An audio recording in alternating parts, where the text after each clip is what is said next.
The monitor is not showing us. That's fine. I don't see what's going on the live show in this monitor, JR. That's a little production. There we go. Come on. Oh, yeah, we're looking good here, Jack. Well, welcome, Gino. Today is Tuesday, June 2nd.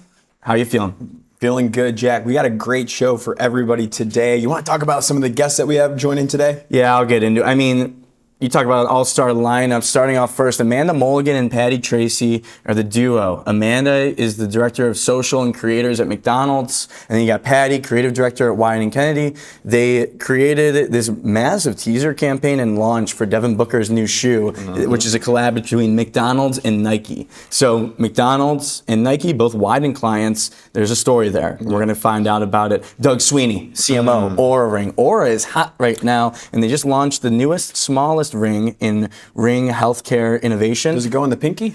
And me for sure. I'm a pinky fingers to the moon. Melissa Rosenthal is the co-founder of Outlever, and she's also a LinkedIn beast. You probably see her stuff. She has great commentary specifically around tech, marketing, owning your own brand voice. We're gonna ask her about her thoughts there, Gino. But before we get into that, what's going on? It's Pride Month, Jack. It's time to celebrate here. And listen, my thing on this, I feel like Pride Month is about showing up authentically. Who you are, no matter what you believe or what you think, you can show up to the workplace and you're welcome for that. Matters in advertising, especially because creativity thrives off it. That's right. Boom! And now to talk about the top story of the day. Most interesting. You want to tee up this? It's a great campaign, Gino. Yeah, I'll tee this up here. We just saw it for Coors Light. Beer as cold as the Rockies, working with Rethink. That's the independent agency based in Toronto. They always do a good job. You got Aaron Starkman, you got Sophia Colucci. They come together and they do quick work, quick, efficient work that looks good here. And for this specifically, ladies and gentlemen, back at home, they basically use infrared camera technology to showcase a hot summer day, but the Coors Light remains cold activated bottle. Let's kick it back to Jack. What do you think? Yeah, listen, Gino. Hey, what's up? It's the green screen time. We got the campaign here. It's showing behind me, and they use a thermal camera, Gino. Like you said, they're outlining the difference between the hot people, I'm talking about temperature, and then the Coors Light can being cold. Cold as the Rockies, no other can in the universe claims this like Coors does, and they do a great job. Rethink on this one. Look at the craft. I mean, I'm in the campaign right now. I'm literally inside of it, and I'm here with these people. I feel pretty hot just standing here, but thankfully the Coors Light cold can, I can see it. Think about walking down the sidewalk, seeing this as a billboard out of home. You walk around, it's like a hot summer day, and especially in New York, it gets so hot. You got like the steam from the subway smacking you in the face. There's someone screaming at you. You look up, you see the cold Coors Light can. It's hard to show, Gino, that it's refreshing and cold in a billboard, but this solves it. They're rethinking it. Oh, imagine that. They're rethinking it. Great campaign. That's all I got, Gino. Anything else you want from me on this Jack, one? you're doing a great job over there. The new green screen at the break entering headquarters. Come on back over here. All right, I'll come on back. Come on back over here. All right. Nicely done. You were pretty on. You were looking in the right direction. I can see it. You were looking kind of in the right direction. This is it. This is awesome. Love that. That's sick. Keep talking for a second and kick to the 2-minute drill in a second. Yeah, it's all good. What'd you think of the green screen? That was pretty awesome. The green screen, I'm just blown away. I mean, it's incredible. It's one of the great. Sponsored by Coors Lights, maybe. No, yeah. Hey, but shout out to Rothmans, by the way. Shout out to Rothmans. It's a great campaign, though, Gino, don't you think? Yeah, it's very simple, it's got staying power? It's timely. It's going to get hot out there. Staying power for the summer. It can keep it rolling. I mean, you look at a baseball game, I could see it like an iteration at a baseball game. We're hot. The beach, maybe one of those those flying ads in the back. Yeah. Like you can. The touch points now, where the hottest points in summer are, where the people are. World Cup is coming up. Free idea, morph suit. Let's get morph suits of the thermal looking people, and then you put the can next to them, and the can's like cold. Yeah, it's great. Also shout Curtis Petralia, I believe is how you pronounce it. He just asked if he could be a friend of the show via the LinkedIn chat. Friend of the show, permissions granted. Curtis, thank you so much. That's Curtis from the team at Deutsch. They just did the Dr. Pepper micro dramas, Gino. Friend of the show. Should we get into the 2-minute drill? Shall we? Let's take a breath here. Yeah. I was great job. loving the green screen. Can we just go back to that? Just do a replay, instant replay. Can we just like do the 2-minute drill in front of that? That's the next iteration. Okay. Let's get into it. It's 2-minute drill time, Gino. Everyone loves it. The biggest topics of the day, 2 minutes each. This is a big one. What do you got? Javier Campopiano just announced on Ad Age today that he's heading over to Leo Constellation. This is big news here because he was previously, would you say, you can argue, is the most powerful creative in advertising as the chairman of creativity at Omnicom, the largest holding company. That was his role before. And now today he's going to Leo, and that's Publicis. So he's going from Omnicom to Publicis, the Publicis poke and poach. It is a term we hear over and over. We're going to make it happen. Gino has trademarked the Publicis poke and poach.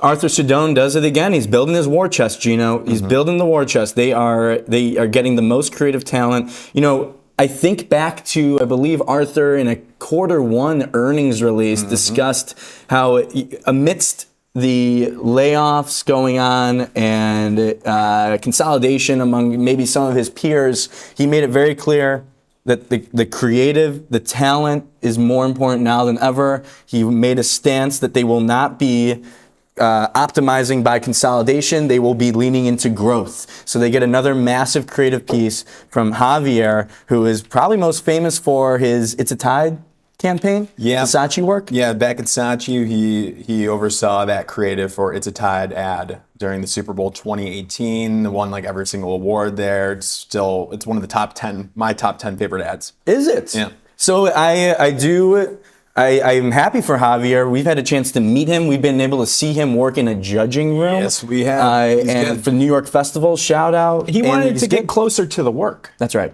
And now he's going to be able to do that because he's in what are the Americas and Portugal and Spain. That's He's right. going to be in a region as a CCO within Leo, so he's going to get closer. So to that. technically, if you think about titles, if you care about that, like worldwide CCO of Omnicom, you can't really get higher than that. No. So he takes a role where he's deeper in the work, excited for him. Sounds like it's a good match, and Arthur Sedone gets a big piece there. Next story, Calvin Klein's 2026 Pride Collection. They have a series of films here with 3 creators here telling the individual stories through the work. Jack, what do we need to know? Calvin Klein is money. Calvin Klein is enduring. Calvin Klein, they do things that just make sense. I still think about the Bad Bunny campaign with Calvin Klein. For sure. Just a beautiful person. I fully anticipate this to be making a stop at the Soho billboard on Houston, Gino.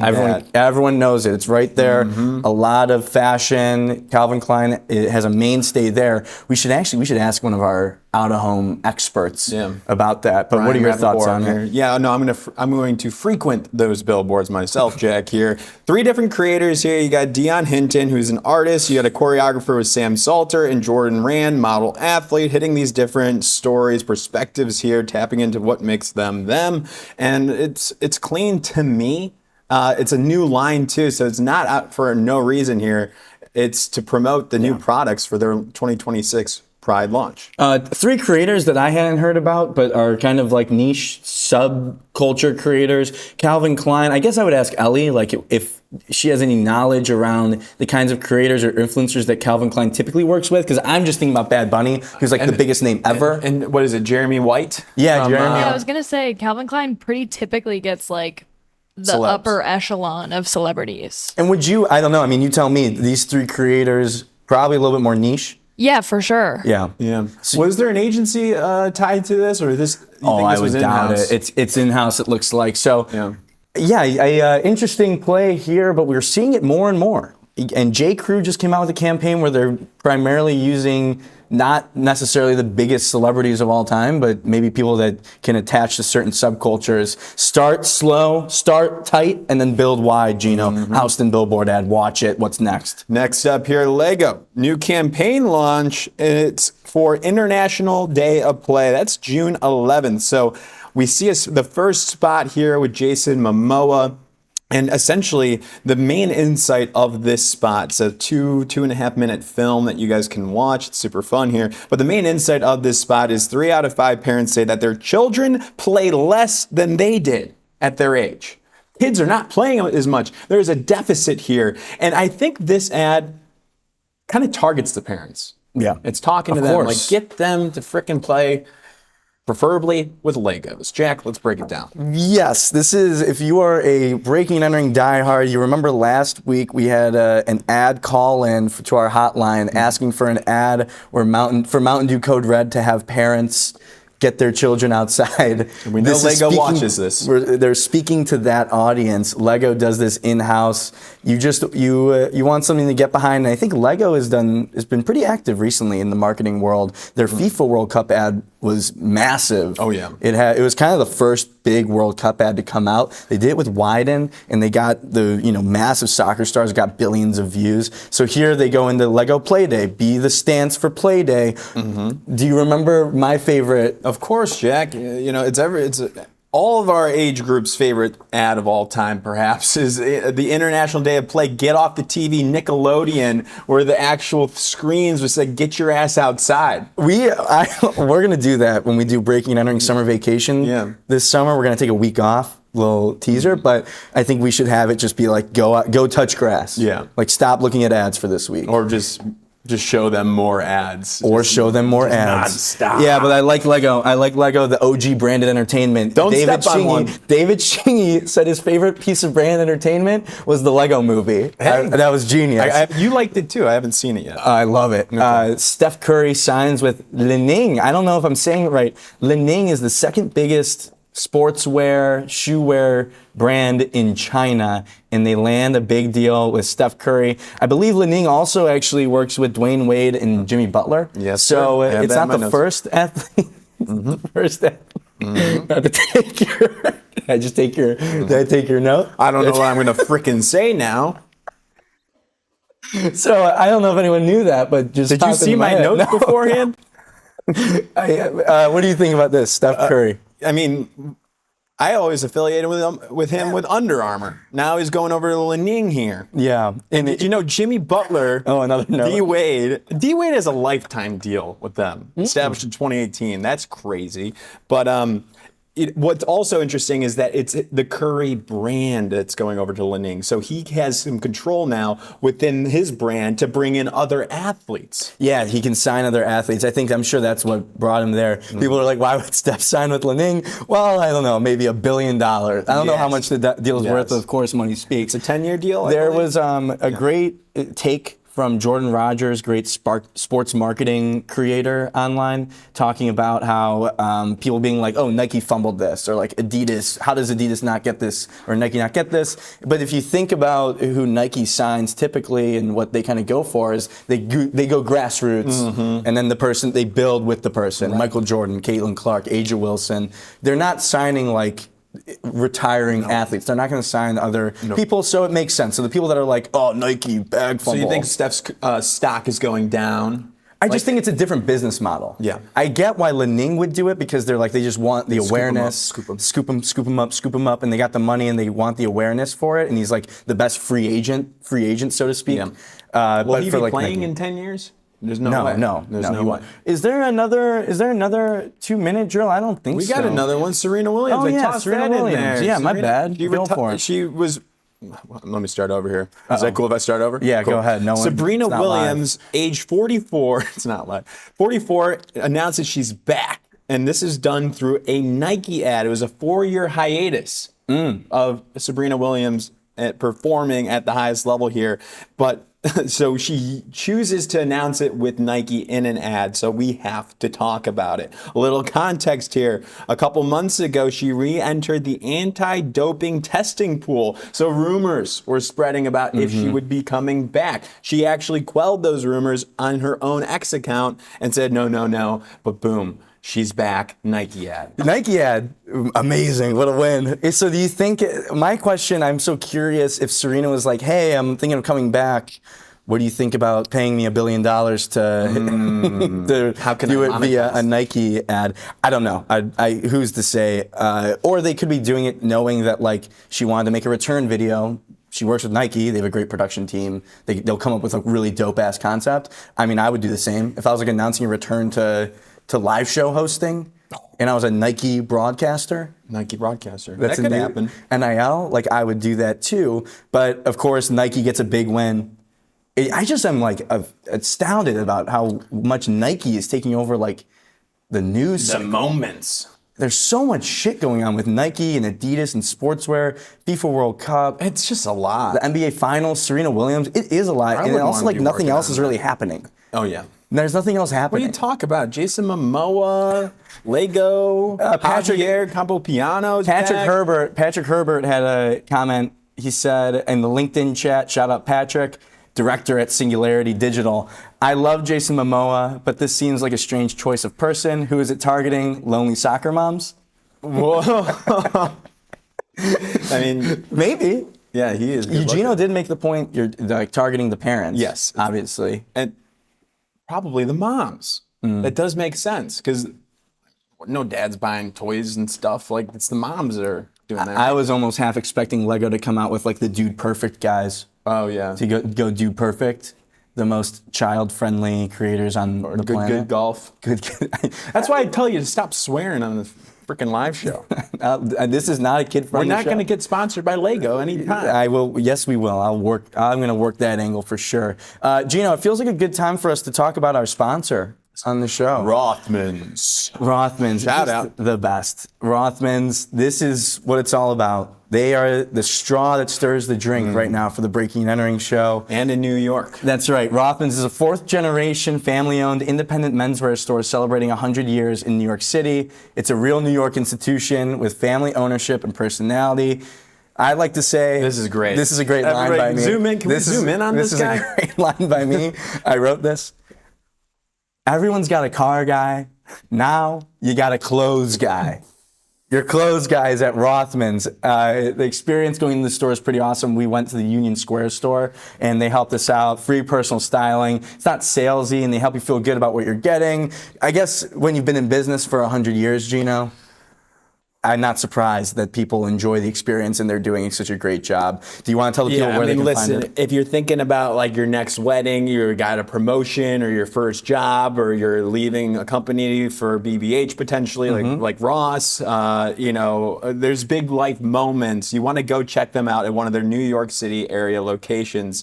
We like the Union Square flagship location store. And if you mention Breaking and Entering when you're there, you get 10% off. Oh. When you mention Tell Them Breaking and Entering sent you, you get 10% off. If you want to order online, use code BREAKING10 at checkout. That's right. Rothmans, shout out. Thank you to Rothmans. Go check them out. They're a great crew. They're the best. Another great crew is about to join the show right now, Gino, because Nike and McDonald's are coming together with Devin Booker to create a new shoe and a new shoe launch, which is what we're talking about. So we're going to bring in the duo. We got Amanda Mulligan is the director of social media and creators at McDonald's. You got Patty Tracy, who's the creative director at Wieden & Kennedy. Wieden & Kennedy, two of their clients happen to be McDonald's and Nike.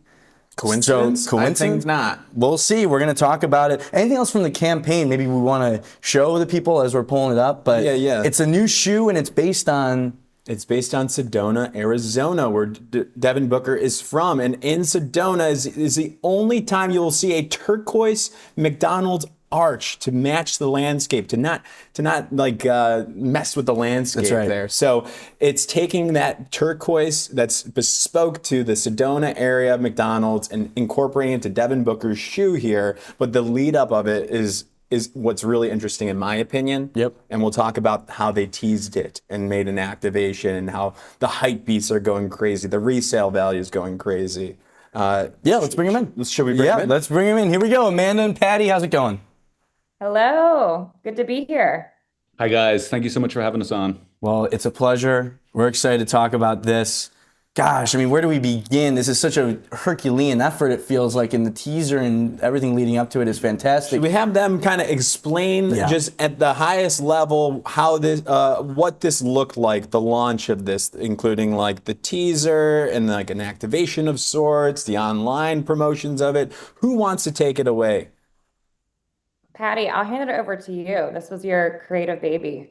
Absolutely. Well, and jump in if I get anything wrong. First of all, guys, sorry we didn't send you a pair over. We wanted to, but we thought they might clash with the suits. And we know you have, very, very considered look, and we didn't want to sort of, mess with that too much. So appreciate that. Just know that we thought about it. But we decided to sort of preserve what you guys have got going because it's working so well for you. Right. No, this feel is much great, better. guys. This is like a perfect storm for us. Obviously McDonald's like a really, really great partner for us in New York City and in Portland. Wyden has been with Nike for the longest of times. And this opportunity kind of fell into our lap. I think one of the great things about working at McDonald's is, everyone in the world has a relationship with that brand. It shows up in all of our lives in different ways. And one of the interesting ways it showed up for Devin Booker is it is in that Sedona McDonald's that's near where he lives. He plays for the Phoenix Suns. He is very, very into the sort of local community, and he likes to tell his own personal stories through the colorways and through the shoes that he launches.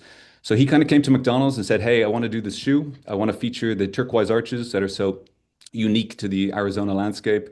And yeah, what can we do?" And so we got extremely excited. This was a perfect storm for us, and the athlete was already on board. Oftentimes, we'll have a big idea, we'll have something we really want to do, but it's difficult because you got to find the people to get involved. You got to go through a lot of sort of conversations to see if people are willing or interested. But he started this whole conversation, and yeah, it was just a dream come true. His association with the brand goes way back to the McDonald's All-American game where he played in that. And so that's a really, really sort of formative experience for him. And he's always had heart for the brand. So from there, we just got in the lab and we started thinking what would be an interesting way to do this. And obviously, sneaker culture has its own cadence. There is a captive audience in sneaker culture. You don't have to prime the pump, it's already primed. And people are looking for clues, they're looking for insights out on the internet. And so we really wanted to kind of lean into that, replicate that, and sort of, to make the most of this unique opportunity. So they were kind of the building blocks. And then to bring it to life, we really worked with Devin and his team. It's all about sort of authenticity with us, making sure that we aren't kind of inserting ourselves too much, that we're allowing sort of whatever we're talking about to kind of come through in an authentic way with McDonald's. So Devin has a really, specific look. He's very kind of old school. He likes his videos online are all sort of through camcorder. He records things himself. He does a lot of hiking. So we really wanted to kind of leverage that and make it seem as though something that he would be putting out himself was kind of how we communicated with his fans, first of all. So it kind of went under the radar, and then we kind of built it brick by brick from there. Yeah, Amanda, if I'm a person that works at a brand and an athlete has such a good affiliation or appreciation for a brand, so much so that they want to make their next signature shoe in collaboration with a brand. Like, we hear a lot about how brands can kind of insert themselves in the culture and interrupt what's going on. But in this situation, how excited was the McDonald's team to be like, Devin Booker wants to make a shoe with our brand? I think it was the easiest yes we've ever said. I mean, it was no brainer. This doesn't happen that often. But yeah, Devin Booker, he's not just a fan, like Patty said, like he's family. He's part of the McDag all alum since 2014. So it really felt like a natural partnership. And what I love about McDonald's is that we don't just roll out campaigns. Like, we completely immerse ourselves in the fandom we're showing up in this case, sneaker culture. And so when we were talking about the rollout, we wanted to do things differently and really behave like true people in sneaker culture. And the one thing that they love to do is to go on a scavenger hunt. So every single beat that we rolled out was very strategic to keep dropping cryptic clues and lead people on this multi-channel journey. And people picked up on it immediately. Like we said, like we knew they were going to kind of figure out what was going on, put the clues together, get the conversation going online. And that's exactly what happened. Gino has raised this question, which is symbolic. He would like to ask a question, if that's okay. I would love to ask a question if that's okay. My question comes to the teaser launch itself here. You said people got it right away. The algorithms are absolutely finicky and tricky and weird nowadays. Like, how did you guys, what were some of the lessons or things that you implemented to make sure that you were hitting the right audience and they were following along the teaser journey? I think the first thing is that we leaned into Ronald as our kind of creative vehicle for this. I mean, people love Ronald. I mean, he is an icon in the McDonald's world. And we did something different. We replaced his red shoes with the all turquoise Friends and Family edition. And if you saw the teaser video, it was very lo-fi. It was far away. You kind of really looked closely. You could spot the difference. And like that was just enough to kind of drive some intrigue and get people wondering what was happening. People speculated, oh, is this a Backrooms collab in the way that it was filmed? But, people noticed that the shoes were changed and that meant something. And like just even more like on a tactical level, like so if he's posting on his socials, is he collabing with McDonald's? Like what were some of those mandatories for the teasers? The first teaser was one that we put out ourselves. We wanted to lead that and drop the first cryptic clue. We felt like if we were going to collab right out of the gate with him, that people would connect the dots and know that there was going to be a sneaker drop. It was the second beat where we kind of revealed a little bit more. And as Patty said, we created that asset like through his true camcorder aesthetic, where you found him kind of going through the desert, following along these footprints that he's seeing. You're not really sure what's happening. You see a turquoise basketball kind of fly through the air, and then it ultimately revolves on that bench in the desert. And we actually did create a real Ronald bench and replace the shoes, and people were carrying him up all the way on the Red Rocks. So it was something real life that we did. Yeah, I mean that bench looks amazing to just sit and scroll Instagram reels. I would just be just absolutely smashing Instagram, just watching reels for like 3 hours at that bench. Patty, is it true that you have worked on the Nike account and now also have worked on the McDonald's account right now? Yeah, this is really my sweet spot. So I worked for Wyden Kennedy in London, and I was the CD on the Nike account there for almost 5 years. And so then I came over to work on McDonald's here. So this was a dream come true. I was able to put all my skills to work on this one. Yeah, I mean, it's got to be it's a dream. It's like, it's got to be a really cool sort of moment. Was it hard? Because you're kind of like, man, it's two different clients at once. So how are you thinking about that when you're almost like I don't want to use the word that they use for arbitration for like marriages. Mediator? Mediator. I feel like you're kind of like in the middle a little bit. You have to speak both languages. Am I wrong? I would say we had two amazing sets of partners on this one. And I think it all stemmed from what we talked about at the beginning, where we had buy-in from Devin. This came from Devin. And that sort of really, really made things easier for everyone because it wasn't a fight and it wasn't a challenge and it wasn't a struggle. It was just about how do we do this the best possible way? And instead of having sort of two sets of hurdles, we actually just have more smart people who understand different parts of culture. The Nike team were amazing with helping us understand how sneaker culture works. And Amanda and co were just great partners in helping us kind of, figure out sort of the McDonald's ecosystem. So it actually just became like a dream team. Yeah. Interesting. Yeah. And then Amanda, anything to add there? Well, when we ever work with partners, we want to make sure that we are merging both of our brands and showing up icon to icon. And it was amazing working with Nike because they're experts in sneaker drops. And so they really helped us to make sure that everything that we're doing is core to the DNA of sneaker culture, which is wonderful. Yeah, it'd be weird if McDonald's just dropped a sneaker and was just like, all right, we're just doing this. And then I don't think that would play as well. But of course, you start from a place of authenticity with Devin Booker being on it. I had another big, awesome question. I could pop over here. This is why we do it live. I was going to ask like a general lesson question of like, for Amanda, like backing things up now that the launch is done, like what did you learn from Nike, from Devin Booker's team, from working with Wyden on teaser launches? Because it is so fascinating on my side of it. And I feel like it's only harder. That was the biggest fascination, it's never been harder to like keep someone's attention on a singular storyline over an extended period of time. Yeah, I think that was something that was a little uncomfortable for us and different, was having all of these different beats, being more cryptic and not as overt, wondering if we're, wasting a moment for us to really clearly communicate what's happening. But we wanted to stay true to sneaker culture. And even the second video we shared, it was more long form content. If you stayed until the end, that's when you kind of get the reveal.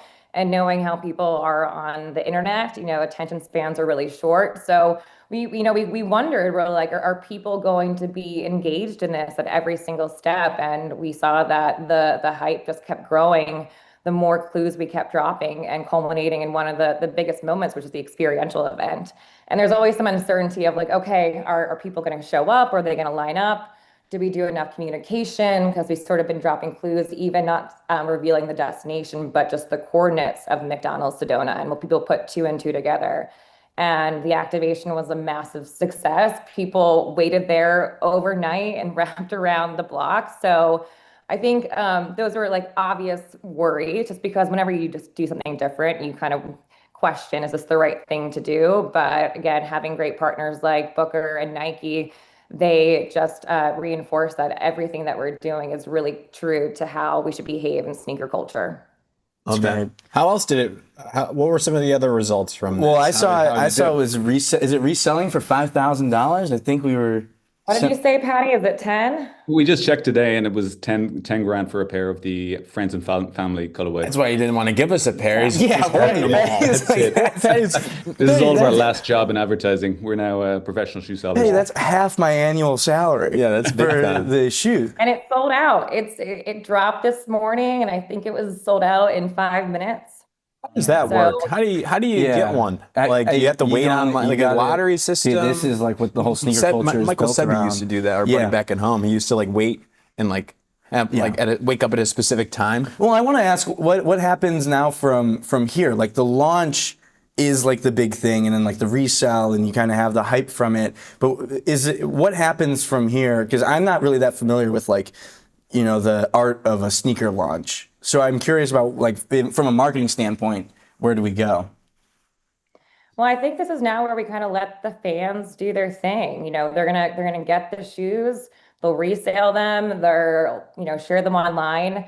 The other special thing that we did is we wanted to make sure that not just people in Sedona could get access to this, but we gave fans nationally an opportunity to be a part of this. And so we did a digital sweepstakes to win the exclusive all turquoise Friends and Family edition. And what was really special about that is those are never on sale to the public. They're truly just given to the friends and family of Devin Booker. So to give people an opportunity to win them was really special. And so as those get shared out, I'm sure more people will be posting online. So now it's all about the UGC and letting the internet do its thing. That's great. Love that. Yeah, Let it ride. I would add as well, it kind of adds to, they kind of become lore now.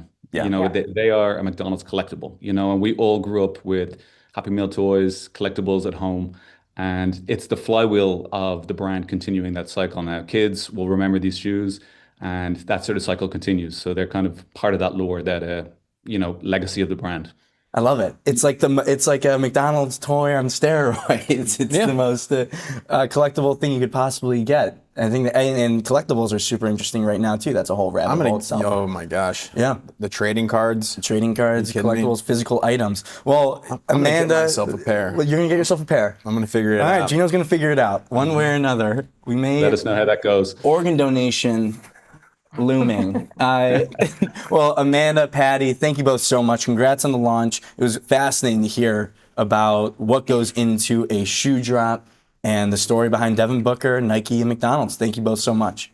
Nice Thank one, you lads. for having us. Congrats. Thank you. Love that. Great. That was Gino. fun. Yeah, the shoe launch, the sneaker culture. So you were saying Mike Sebi used to do that? Yeah, Michael Sebi. Yeah, he had so many pairs, and like he would stay up and like he would wake up early or whatever to get like online and have like his mom also do it at the same time. Yeah, it's kind of, I don't know what they do these days to protect against like people trying to Bots. hack it. Yeah, bots, AI, people trying, and you like buy 40 of them. It's similar with like the ticket issue, Ticketmaster, people just buying up all the tickets. Let's move on to the next story, Gino. Or ring. Oh, that was loud. No, you're good. We got the Ali just gasped. Or ring. Why can we get this lower? I'm trying to get vocal. Aura Ring with Doug Sweeney, CMO, is coming on, Gino. Aura, cool brand right now, I would say. I put them in the tiers. Yeah. They're cool. They are cool. There's fitness trackers, there's the Whoops, there's the Google Fitbits, there's all these things out here, but the Aura Ring is the only ring that stands out to me, Jack. And we covered their work last year for their last campaign, work with Nice and Frank. They're back again with a new campaign, with a new ring that's more subtle, slim, better than ever, and the launch film was beautiful. Can we watch one of the spots? Is that legal? Yeah, it was done by Nice and Frank.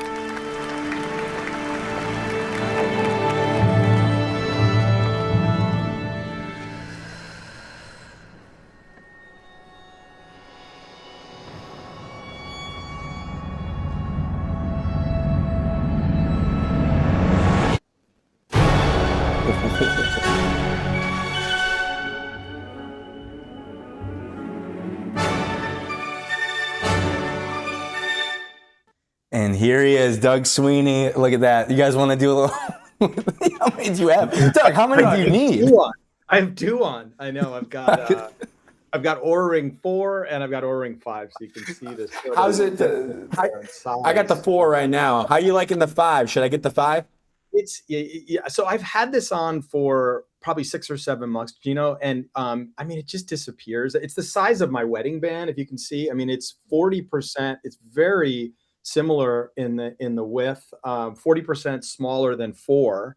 It's the smallest and lightest ring ever created in the category.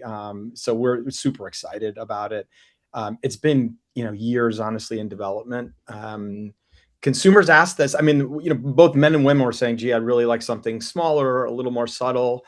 Women in particular, if it was clanking with another piece of jewelry or something. So that was the core product brief. Where you look like that picture of Michael Jordan or Bill Russell, the Bill Russell picture with all the rings. Yeah. That's what you're getting to that point. Yeah. Is that or brass knuckles? I mean, I don't know. It's sort of I haven't won an NBA. There's a campaign, subtle power. It's just like a bar fight. Doug, I am fascinated obviously on the product side because you're getting smaller and smaller and smaller. It's almost like the iPod, how iPods went, where they went, you're just getting it to be feeling better and better and better. So when you have a new product launch like this, I love the tagline subtle power. I want to hear your thoughts, whether it was brought to you or you brought that sort of idea.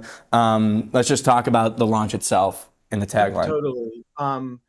So again, like the size, the brief to the product team was, you've got to make this smaller, but how do you maintain the same amount of accuracy, the 50 plus biometrics, the battery life, all those things in a smaller and smaller device? So it's definitely an engineering marvel. I think the product is, it's kind of amazing. When we showed it to reporters last week, they were all, they're kind of blown away when you see it physically in person.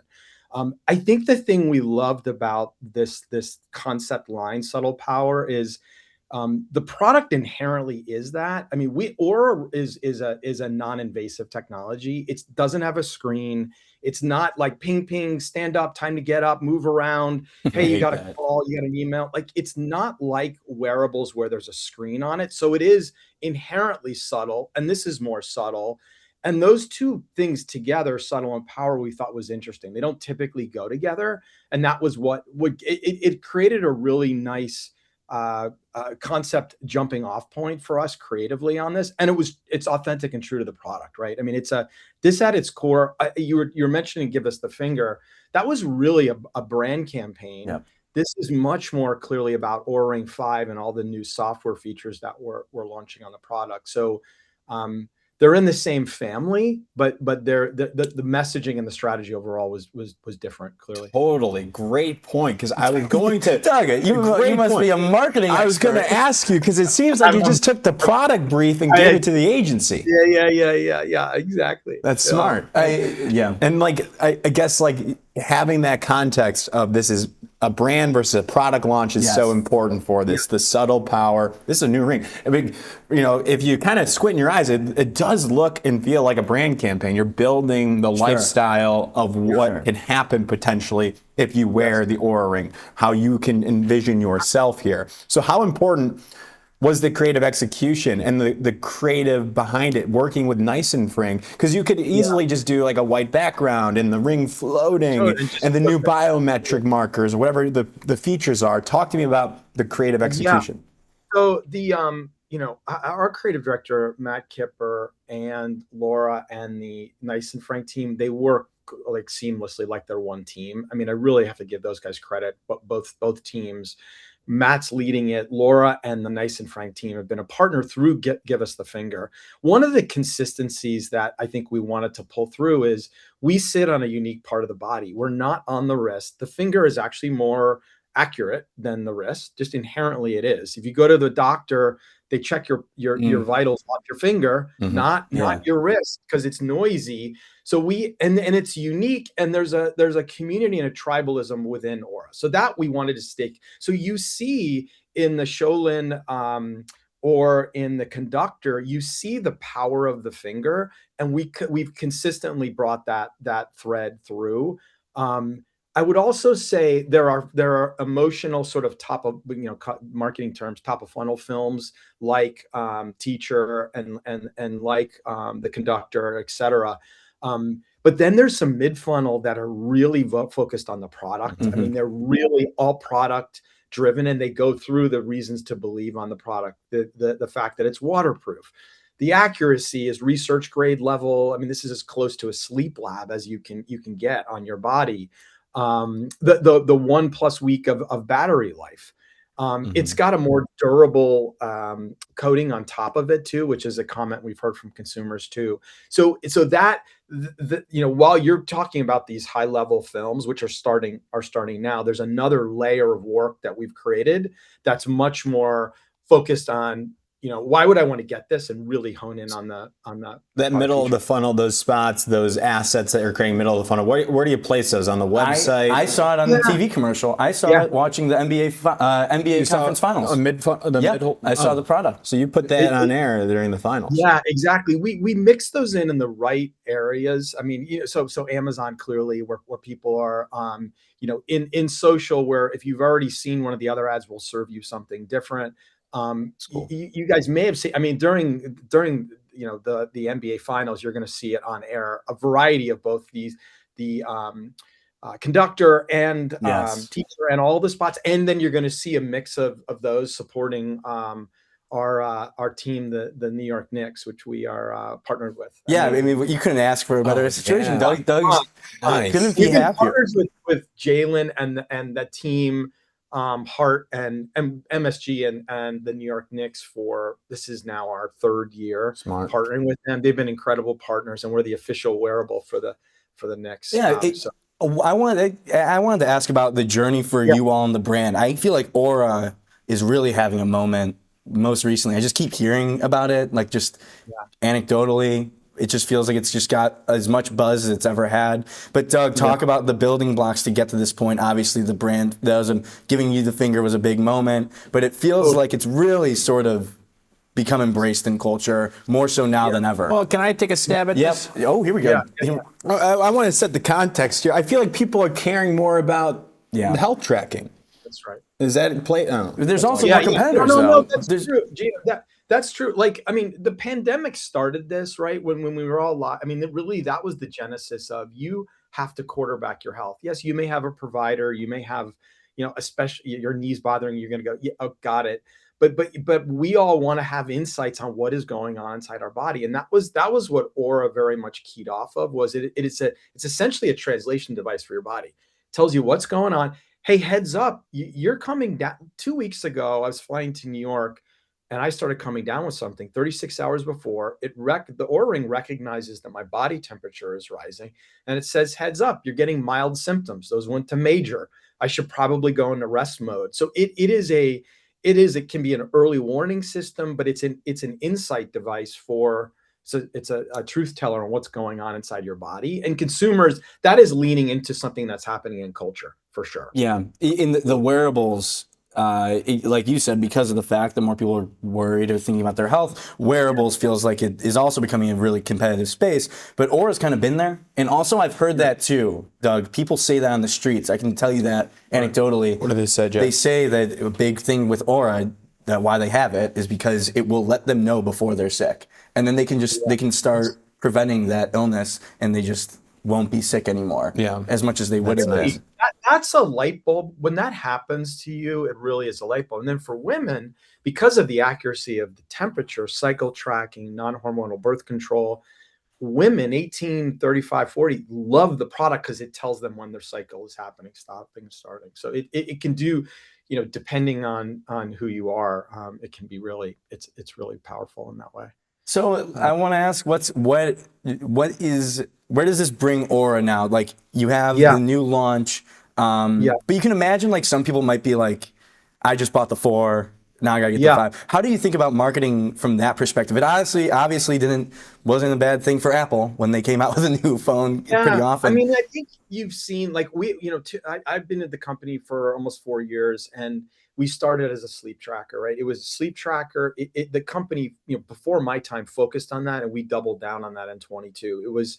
It's subtle. You could wear it at night, a week of battery. It was perfectly aligned for that use case versus I need to charge my wearable with a screen on the end table. Since then, cycle tracking, I mentioned stress and resilience, cardiovascular age, metabolic. We just added GLP-1 insights into what's going on in my body from my GLP-1. On and on and on. It's changed. The product has fundamentally changed on the software side. On the hardware side, our flywheel on hardware development is happening, and we're purposely trying to meet members and consumers where they are and address their needs. That is the heart of what this product is, really. Nice. Consumers said, I need something smaller. I'm not going to buy an Aura because I find it a bit too clunky. Now it's sort of disappearing into my hand, and I don't feel it and see it on. So that, I think that it does start with product, and we've had to, on the marketing side, keep pace and continue to innovate across the marketing messaging, for sure. So I'm curious then, Doug, what's a feature that you want to see from Aura in the future that's not going on right now? If you could snap your fingers and make it happen today, what would it be? I think we've launched some blood pressure features, risks, things like that. I think that for consumers, if you think about cardiovascular health for men and women, precision on blood pressure is I don't say the holy grail, but it is something that is really important. Many people around the world do not realize they have high blood pressure, and it's a silent killer. It's a huge consumer issue. So that I think would be one. I think you're going to continue to see Aura innovate on the hardware side. I think we're only getting started here on that front. I think different segments too, I say, the thing that is wonderful about Aura, it appeals to everybody. It appeals to an elite athlete like Michaela Schifrin or Jalen Brunson, or it's my 82-year-old mother who loves the product because it's like a guardian angel telling her what's going on inside her body, or a young female who's looking to get pregnant or start a family.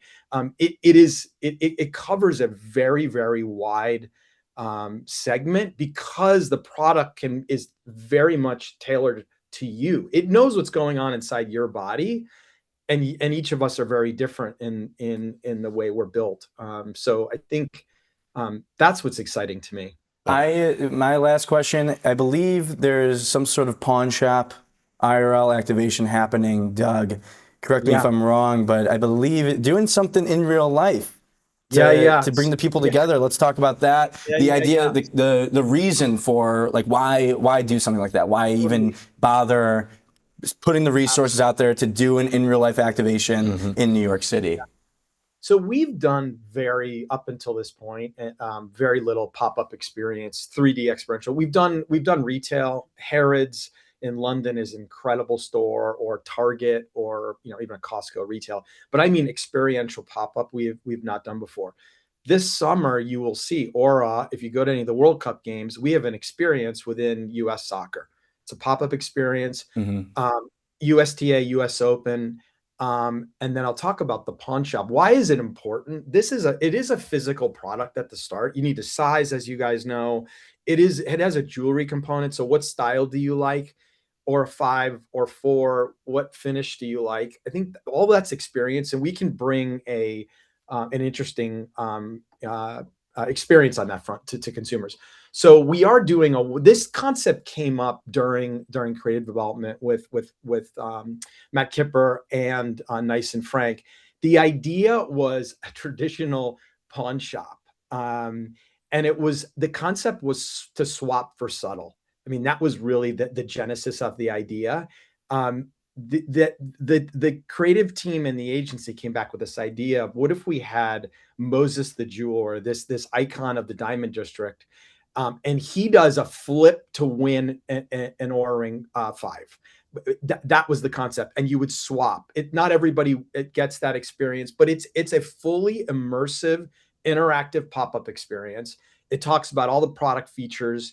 We go deep on that, and it's another tool in our arsenal that we want to continue to insert aura into culture, whether that's sport or fashion or entertainment. Again, back to that my comment about it's a very broad product offering across all these different segments. So that's what it is, and it's a one day only experience for consumers to really to see and feel, touch the product itself. My other question, and maybe I can offer some services. Feels more. This is like a lobbying thing. Doug, we got to be able, like the NBA needs to start letting players wear rings on the court. Yes. What are we doing? Totally. So actually, it's an interesting. I'll give you one. In the Olympics, both Michaela and Lindsey Vonn, despite her very sad crash, they both had Oura rings under their gloves. When Michaela took her glove off and she has her gold ring, she has an Oura ring for gold on. They are wearing it within certain sports that are sanctioned and allowed. The majors in tennis have literally just allowed this to move forward. So Oura is very much partnering with the largest major in the world, the US Open and the USTA, to integrate wearables as the official wearable. I think it's starting to happen, guys. I mean, I do. Will the NBA, will it flip in the next year or so? It's to be determined. I think as the ring gets more subtle too, it may be worried about injury on players, but as it moves to the size of a wedding band, it sort of becomes a non-factor now. But I think today it's been used for training, readiness, rest and recovery. That's how those athletes on the Knicks are using the product up to performance. Yeah. But to your point, I think if you could get it in game, that's where it really becomes. There's just like there is, yes, posting the stats, but also like you can just see like the campaign photos. It's like Jalen, like just like the follow through, the follow through, and it's just the ring right there. Subtle power. I mean, come on, man. They probably. I bet Nice and Frank just has like 20 of these concepts just in the hopper. The second that it becomes allowed, they're just like, here you go. I mean, I think unlike connected devices, I will also say you can't, an Apple Watch or another Garmin are not allowed you can't have, phones coming in. It can't be a device on it. It has to be subtle power. It has to be subtle power. I love it. Well, that's great. Well, Doug, thank you so much for joining. It was a pleasure chatting about the Oura 5. And congrats again. Great campaign, subtle power. Everyone go check it out. Doug, thank you so much. Thank you, guys. Have a great day. That was Doug. Doug Sweeney, CMO of Oura. No stranger to the show, Jack. He is a legend. Recurring guest, right? Yeah, love what he's doing here. We met. What was his name? The influencer basketball. What's his name? Frick, the basketball player. The street baller. Messiah. Yeah. Street baller. George the Messiah last year. Wow, that was a long time ago. George the Messiah was a main part of their campaign. Give you the finger. That's a big like New York campaign. And George the Messiah, we got to interview him. He was on a mural for the campaign. Good guy. And he's a great guy. His content is just electric. You got this guy's like definition of peak male performance. Oh yeah. His physique. Like this is peak male body. Deal with it. That's what you want. That's what you want. He's a great street baller. Who do we got next, Jack? Let's get into the next guest, the final guest. It's Melissa Rosenthal, co-founder of Outlever, also a LinkedIn legend, hundreds of thousands of followers that are loving, clinging to her takes around marketing, owning your brand voice, tech, the news. I feel like I just get so much information from Melissa. I couldn't help myself but ask if she could please join us on the show. So let's bring her in. Melissa Rosenthal, welcome to the show. Hey guys, what's up? Thank you for having me. Appreciate it. Of course, it's a pleasure. Well, listen, where do we want to begin? Because you got a lot going on. Can you just explain kind of your role? What's like your day job? Because obviously a lot of people see the LinkedIn content, but what are you doing on a day-to-day basis? Yeah, I'll give you like a 2-second background that might help. I was very early digital media. I was like number 10 employee at BuzzFeed. I started Cheddar, this reminds me of Cheddar, which is kind of cool, early days. And then I went on to B2B SaaS, and what I'm doing now, the company I started, is sort of the convergence of those two things. Like there's an open blue sky opportunity in media for companies to kind of become the media and own it. And, the go-to-market motion is like very different now. It's not working. Even the stuff we did at ClickUp like 4 years ago is not really working like it is today. So my company, we actually operate newsrooms, and we operate like basically enterprise intelligence as a newsroom for our customers.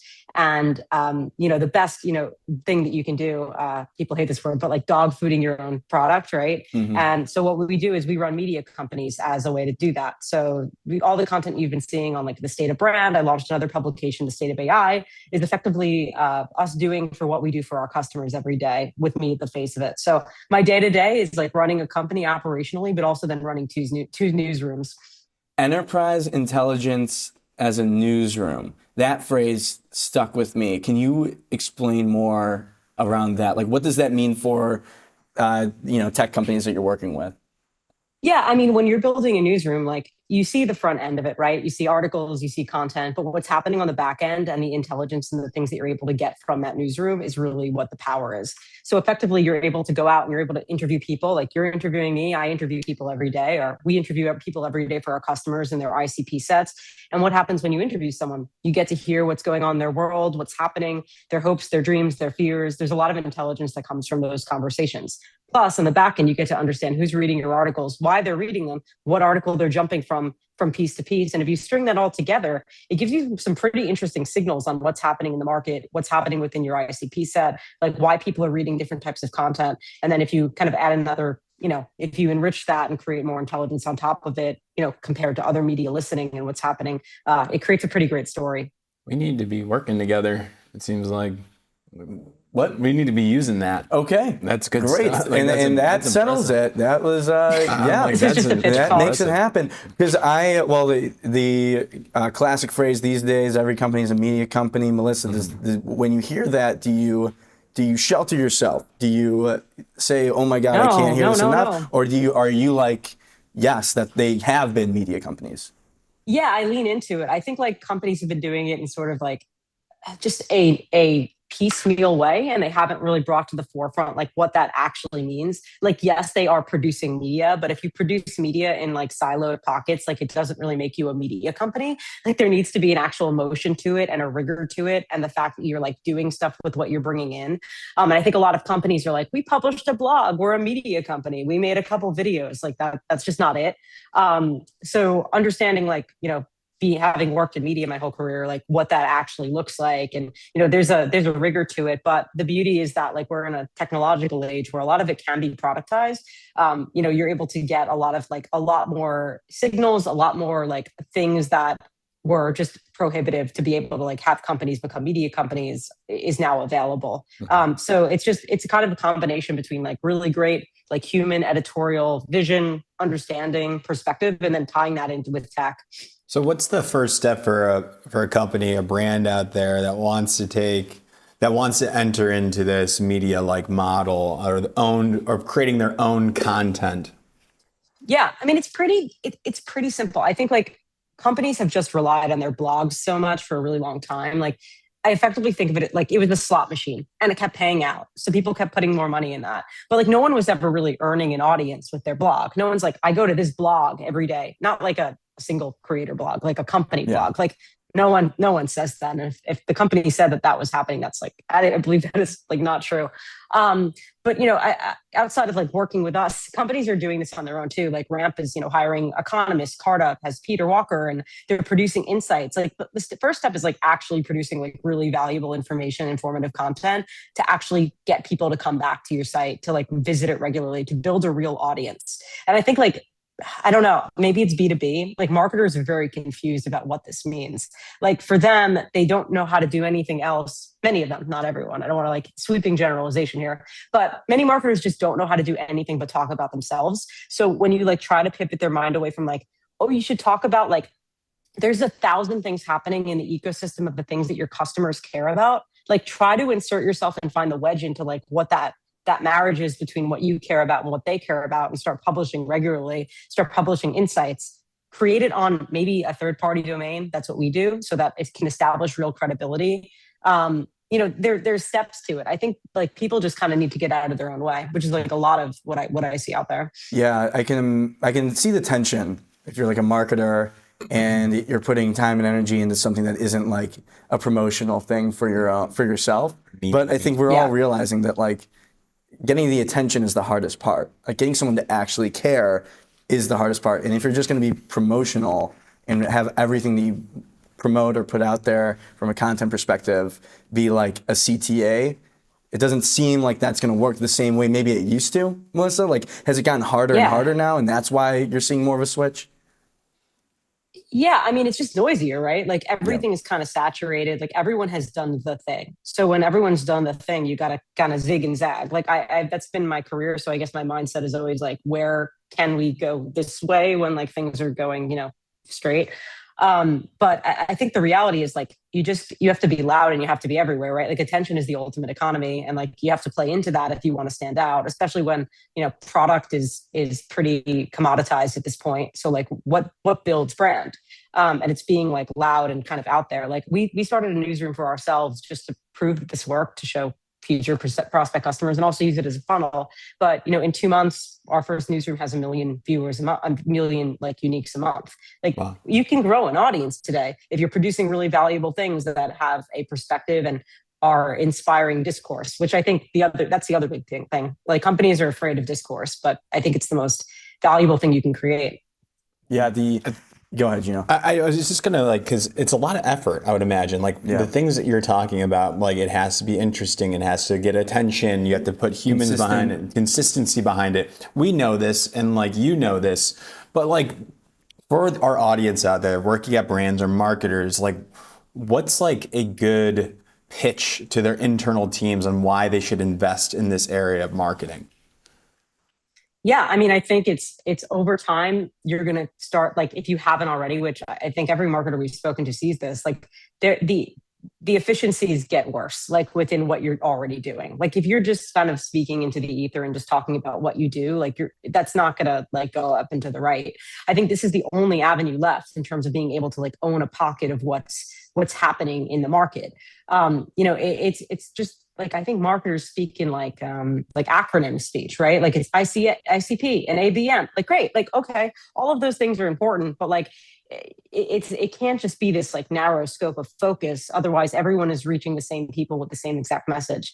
I think it just needs to be like, why would you not want to own and become the authority in the spaces that you really want to own in the future, right? Like this is sort of this winner take all market in which the playing field is kind of level at this point. Like there are companies out there that are, $20, $50 billion market cap companies. And there's a startup that could launch tomorrow that could overtake that company if they create the right strategy. So that's always my pitch. It's like, you're on a level playing field with everyone else right now. Like it's winner take all or winner take most. And I think the opportunity is to like be the voice of that industry. Why not get started on that? Speaking of the voice part, I mean, Is search going to go to zero? Like, is search done for? And if so, if it becomes just AI search, you posted recently, 84% of AI sources are earned media.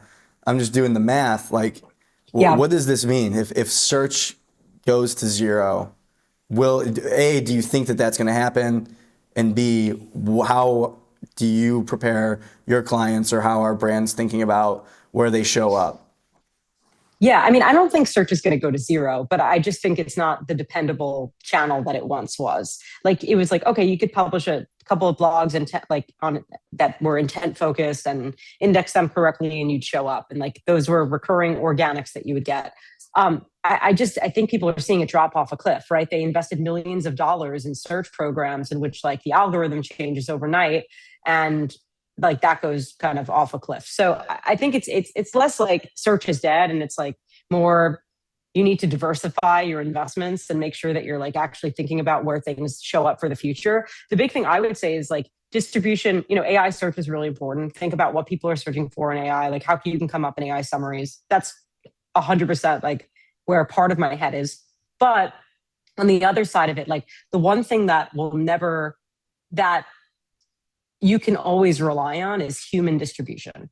Like people are watching your show, right? That's distribution. Like no algorithm, well, I don't know, LinkedIn algorithm, but no algorithm, if they're trying to watch your show and they're a fan of you and they watch it every day or when you're live, like no one is going to take that away from you, right? That's an audience that you've built and you've earned. So part of my thought is just like, you have to build that. Like that is like imperative to build today and tomorrow for the brands that like want to keep that attention. Yeah, I mean, it's like the new word of mouth. Like if you have someone who's like a fan of your brand and they're sharing something that you're doing, if you have that audience, that is extremely valuable, especially now. Like I don't know if it's just me, but like I struggle if I'm not getting someone to give me an exact what's the word? Not recommendation. Thank you. Gotcha. Like to go somewhere because of how like noisy it is. I won't go anywhere without a recommendation.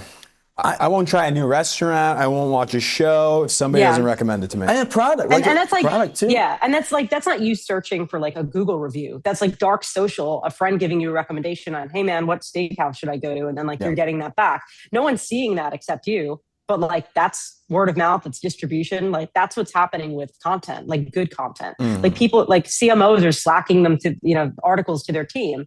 Like no one sees that, but it's really happening. Yeah. Yes. So I'm learning so far the diversity of like the peso model, paid, earned, shared, and owned. Like we're looking at owned and like pitching earned media. Like those things are probably better to invest in right now. That's probably more so the future. Is that fair? Is it a good summary so far? Yeah, that's totally fair. I would say if like with the earned, like if you become the earned like kind of follows. Like you don't need to spend as much on like trying to get earned because you are the earned and the owned. So I think those two models like kind of blend together if you're doing this really well. Like I would never need to pitch PR on our publication because our publication would outrank anything the PR could ever get us. Right. Like that's the goal. Be like, I'm not spending, $20,000 a month on a PR retainer, like because I am the PR. Like that's it. That's kind of how I think about it.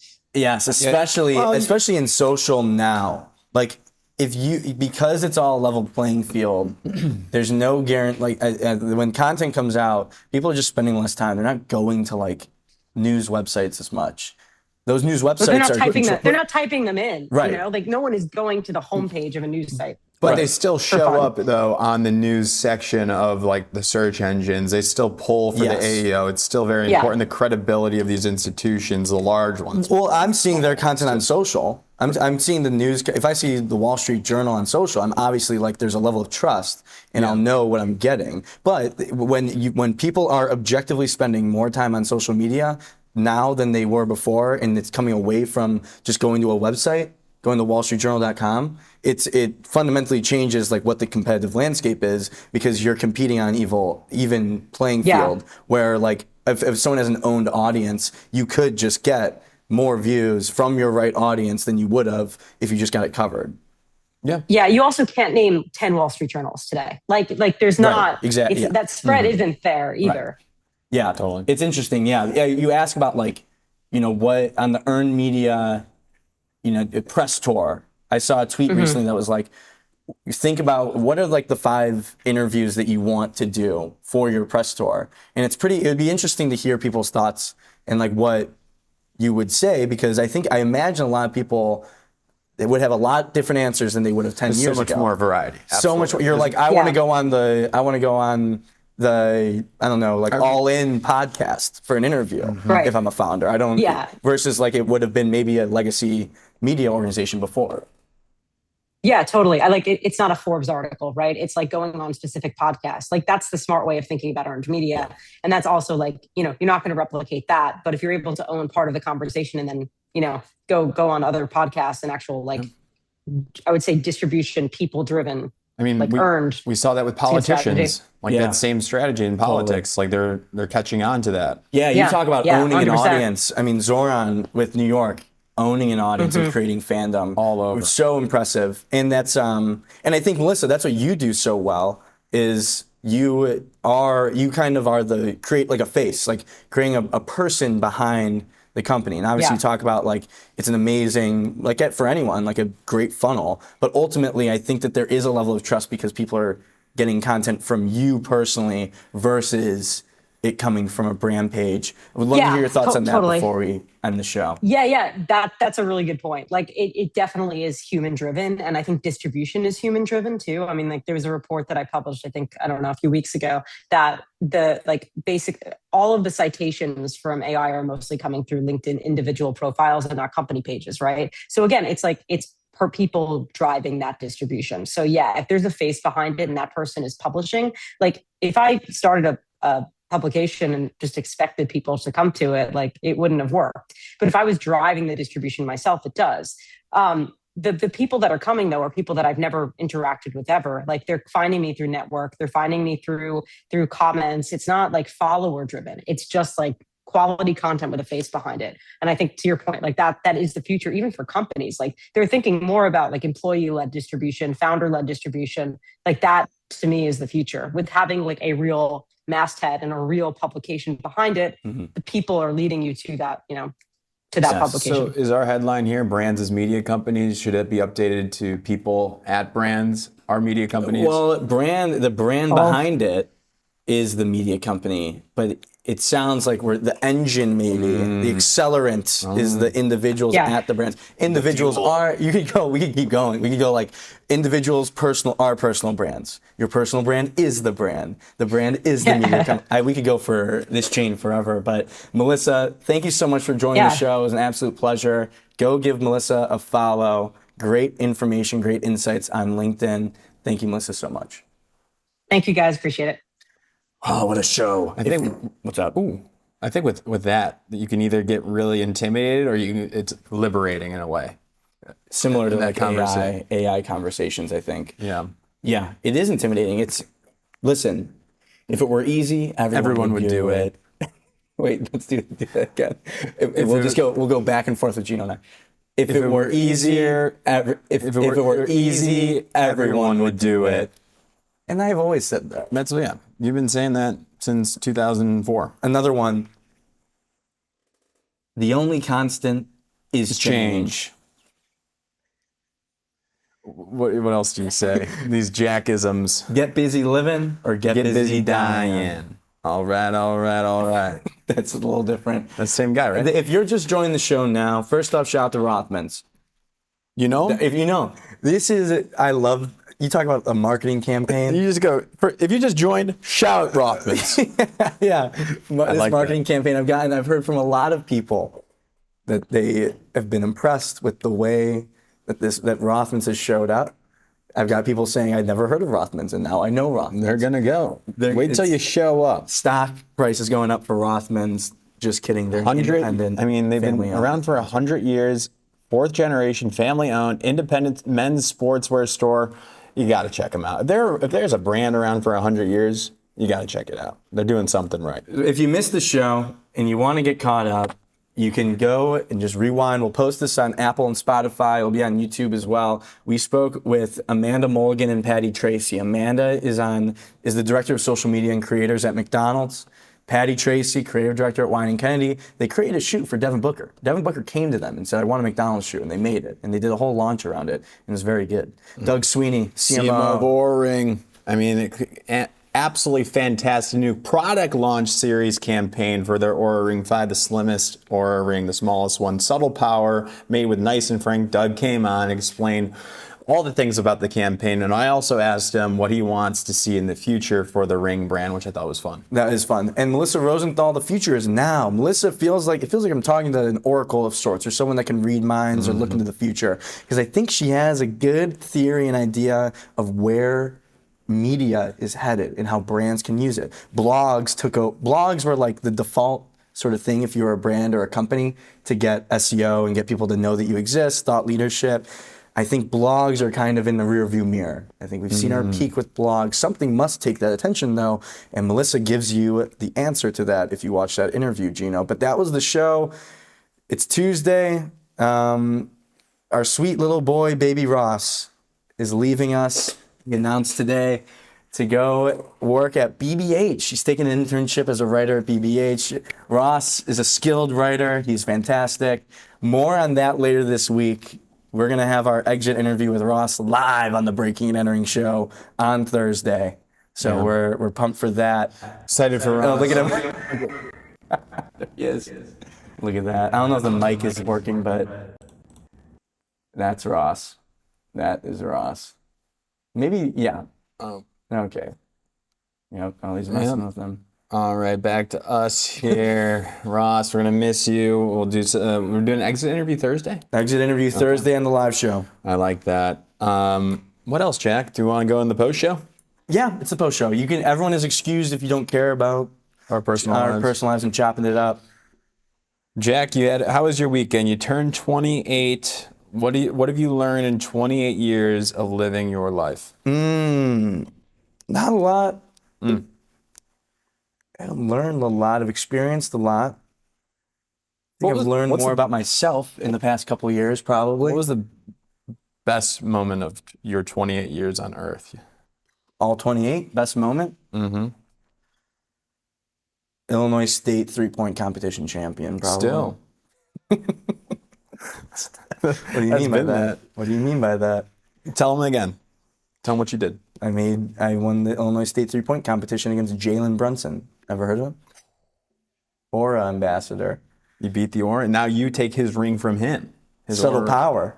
I'm gonna start. That's my new nickname. What? Subtle Power. Subtle Power. Subtle Power. You can't say that. You do subtle power hours. There's nothing Booze subtle and about heavy. my power hours. Loud. Yeah, no, 28 years is a good amount of years. Is it the 27 Club? You're out. Okay, You so I'm did it. good. So You I did it. Yeah, You're good. I've outlived Kurt Cobain, Yeah. and it feels good, but I'm not finished, not done yet. I feel like I'm really going to hit my stride in the next 28 years. 28 years. Yeah. Yeah, it's weird. Like when you were 14, you were halfway to 28, and now I'm 28 and I'm halfway to 56, which feels gross. I'm still doing this. What shit. did they say? Unk? Chopped and unk? That's Yeah, what you are. I think I'm past that. Like, yeah. No, I mean, but no, in New York, dude. It was a great birthday. I got to see a bunch of my friends. A lot of people pulled up for my bar crawl that I organized, and it was. You had like 20 people there. It was, yeah. We were shepherding. They stuck around. Appreciate everyone for coming. What about you? Anything from the weekend? Anything to note? No, I mean, just celebrated your birthday. It was all about Jack this weekend, just like every other weekend. What does Jack want to do? That's right. That's right. That's what we do. We're gonna do whatever the fuck I want to do always. And I'm fine with that. You know, Delta Charlie's go there. Although we're kind of it's kind of getting too popular. It's getting too popular, Especially now that I just dropped on the those most that important know. marketing podcast Yes, live show. Yeah, it's over for me. I think we've hit our max capacity on that. My pick to click, DBA. Oh, I love that. That place was sweet. Yeah, that was a good one. Great summer bar. It's Yeah. got the outdoor. We didn't even go to the outdoor. Great We didn't vibes. even go to the outdoor. We didn't even go? We didn't go to the outdoor. Oh, Ellie, production team, shout out Ellie, shout out JR, shout out Ross, shout out Quincy, shout out Jonathan. speaking of word of mouth recommendations, Ellie has been talking about this Greek yogurt place in New York City. What's the name of it? It's called Go Greek. Go Greek. I tried it last night for the first time. It was really good. I got the honey Greek yogurt froyo with some white chocolate chips and strawberries and blueberries and honey. That sounds great. Why don't you introduce JR, who's going to be running the sticks behind the panel now. So Ross is heading out. JR, Ellie, introduce JR for the folks at home. This is JR. His name's Jack Williamson. He and I went to college together. He's the man, and Go be you. go Terriers. There you go. That's great. This is a terrier company. What's going on with that's that great. camera? It's like blue. No, it's great. I love the production cam. It's so good. All right, well, that's the show. Thanks. I have something to say. Yeah, Ellie. Oh, Yeah. Wait. Ellie, Brian Kirk is asking, what did you do this weekend? It's the question on everyone's mind. I spent the day in Williamsburg on Saturday. Thank you, Brian. And then I went out in the East Village with my roommate, Julia. Shout out, Julia. Shout out, Julia. Great moment. Okay, I have something to say, though. Oh, okay.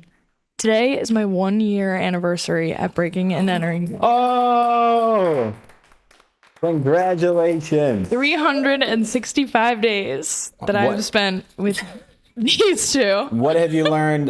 What's the one important thing you've learned in 1 year of working at Breaking and Entering? That my greatest joy in life is making fun of Gino and Jack. There it is. Okay. That's good. That's great. As you should. As you All right. should. Well, that wasn't what I was expecting. Are you going to do a LinkedIn post? 1 year? I am so grateful. She probably doesn't know. She's probably going to do it. Yeah. Patrick Herbert said, "Stop silencing Ellie." Yes. We are. We did clap for you. Oh, platform me. Oh, clap? Oh, okay. Yeah. Hashtag free Ellie is getting thrown around the chat right now. Hashtag free Ellie. All right. You started uprising. It's time to cut. We're celebrating her 1 year, and now there's an uprising. There's an uprising. You gotta be careful. You don't want to celebrate too much. Yeah. No, Ellie is unbelievable. She's the best. She's amazing. She's been with us for 1 year. It feels like 20 years, to be honest. I'm sure she thinks it's been even longer, but we could not be more appreciative. That's right. I mean, she worked with us in that small office, our last office. It was just us three. First hire, took a gamble with us, and she's been phenomenal ever since. So Everyone thank loves you to Ellie. Everyone loves Ellie, and we're she's just giggling back there. She's so happy, but she should be because Ellie's awesome. So that's the show. Thank you all so much for joining. We'll be back tomorrow at 11 a.m. Eastern time, right here on LinkedIn, YouTube, or X. If you missed the show, Apple and Spotify, or YouTube. And shout out to Rothmans, 100 years of taking New Yorkers as they are and dressing them better. Oh, fuck, gotta be fucking better. Try. We're doing it live. Do it again. You just clipped this part. And shout out to Rothmans, 100 years of taking New Yorkers as they are and dressing them better. That's the live show. Thank you all so much.